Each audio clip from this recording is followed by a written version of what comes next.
Global পয়েন্টের পক্ষ থেকে আপনাদের সবাইকে স্বাগত জানাচ্ছি। আন্তর্জাতিক রাজনীতির প্রেক্ষাপটে আবারও আলোচনায় উঠে এসেছে উত্তর কোরিয়া ও ইউরোপীয় অঞ্চলকে ঘিরে চলমান পরিস্থিতি। উত্তর কোরিয়ার রাষ্ট্রীয় গণমাধ্যমের তথ্য অনুযায়ী ইউক্রেন পরিস্থিতিতে প্রাণহানি হওয়া উত্তর কোরীয় সেনাদের স্মরণে নির্মাণাধীন একটি স্মৃতিসৌধ পরিদর্শন করেছেন দেশটির সর্বোচ্চ নেতা কিম জং উন।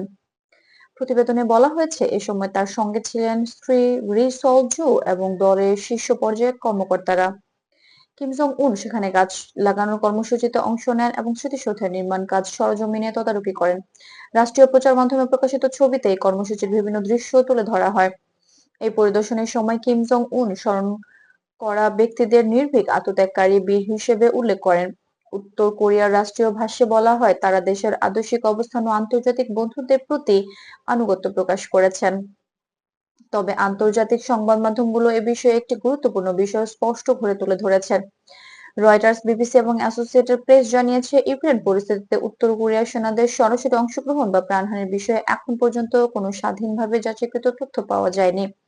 ফলে স্মৃতিসৌধ ও বক্তব্যগুলোকে মূলত উত্তর কোরিয়ার অভ্যন্তরীণ রাজনৈতিক ও আদর্শিক বার্তার অংশ হিসেবে দেখা হচ্ছে। বিশ্লেষকদের মতে, সাম্প্রতিক সময়ে উত্তর কোরিয়া ও রাশিয়ার মধ্যে রাজনৈতিক ঘনিষ্ঠতা বেড়েছে এবং এ ধরনের রাষ্ট্রীয় আয়োজন সেই সম্পর্কের প্রতিফলন হিসেবেও বিবেচিত হতে পারে। তবে আন্তর্জাতিক পর্যবেক্ষকরা বলছেন, বাস্তব পরিস্থিতি ও রাষ্ট্রীয় বক্তব্যের মধ্যে পার্থক্য থাকা জরুরি। দক্ষিণ কোরিয়া, যুক্তরাষ্ট্র এবং ইউরোপীয় দেশগুলো বিষয়টি সতর্কভাবে পর্যবেক্ষণ করছে। কূটনৈতিক বিশ্লেষকদের মতে, এই ধরনের বক্তব্য ও কর্মসূচি সরাসরি নতুন কোনো পদক্ষেপের ইঙ্গিত না দিলেও এটি আন্তর্জাতিক রাজনীতিতে একটি প্রতীকী বার্তা বহন করে। আন্তর্জাতিক সংবাদ মাধ্যম আরো জানাচ্ছে, 2024 এবং 2025 সালে উত্তর কোরিয়ার পররাষ্ট্রনীতি ও আন্তর্জাতিক অবস্থান বিশ্ব রাজনীতিতে বাড়তি গুরুত্ব পেতে পারে। বিশেষ করে রাষ্ট্রীয় প্রচার ও কূটনৈতিক ভাষ্যের মাধ্যমে দেশটি কি বার্তা দিতে চাইছে সেদিকে নজর রাখছে বিশ্লেষকরা। সব মিলিয়ে বলা যায়, কিম জং উনের এই স্মৃতিসৌধ পরিদর্শন এবং বক্তব্য উত্তর কোরিয়ার রাষ্ট্রীয় অবস্থানের প্রতিফলন। তবে ইউক্রেন পরিস্থিতিতে উত্তর কোরিয়ার সরাসরি ভূমিকা নিয়ে আন্তর্জাতিকভাবে যাচাইকৃত তথ্য এখনো পাওয়া যায়নি।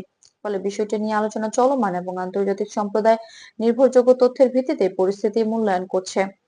গ্লোবাল পয়েন্টের সঙ্গেই থাকুন বিশ্ব রাজনীতির গুরুত্বপূর্ণ ও যাচাইকৃত খবর জানতে। ভিডিওটি ভালো লাগলে লাইক দিন, শেয়ার করুন আর নিয়মিত আপডেট পেতে গ্লোবাল পয়েন্ট চ্যানেলটি সাবস্ক্রাইব করতে ভুলবেন না।